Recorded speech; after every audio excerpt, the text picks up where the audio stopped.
Galaxy Records, Kilo man, baby. mash up the place. Tikona harufa Viganisha mila ngoma taimba mafanzinza maridzo yangu iyo pageto wakuna mata vifananidzo mageto yote mashaya iko utsvaga ichesunguwa ichipo ukuti mangwana zvizofambabo batanizimi yose haina kana kwaino kusitsa kilo disbatainindatokutipa maridzo yangu pageto yotore batanizimi yose Chilumina dichosia nekupikwa chokazicha kusvitsa tsagai jesumi agogoziya satanismi yosiya Chilumina dichosia nekupikwa chokazicha kusvitsa tsagai jesumi agogoziya kubata mushonga chitsvaga kupfuma vari kuita zvakawanda funga ati sikuona vamwe vacho ndo vari kurombera mangoma nomanje andikwatesa kubata ndowatuna tikona arifa onai riganisha mila mafanzi onai ndoshitabuka mukwendo yogerai Satanizmi yosiye Chilumina dichosiye nekupikwa chokazicha kusvitsa tsagai jesumi agogoziye Satanizmi yosiye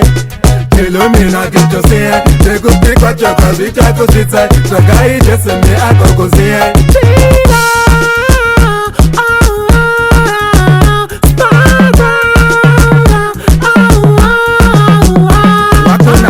zvifananidzo mageto yote mashaya iko utsvaga ichesunguwa ichipo ukuti mangwana zvizofambapo batanizimi yosiye haina kana kwaino kusitsa kilo disbatainindatokutipa maridzo yangu pageto yotore batanizimi yosiye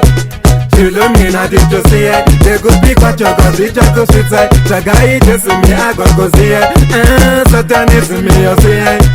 Chilumina dichosiye nekupikwa chokazicha kusvitsa tsagai jesumi agogoziye kubata mushonga chitsvaga kupfuma vari kuita zvakawanda funga ati sikuona vamwe vacho ndo vari kurombera mangoma nomanje andikwatesa kubata ndowatuna tikona arifa onai riganisha mila mafanzi onai ndoshitabuka mukwendo yogerai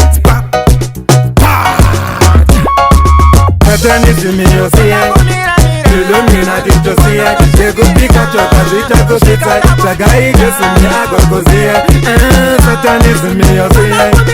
Chilumina dichosiye nekupikwa chokazicha kusvitsa tsagai jesumi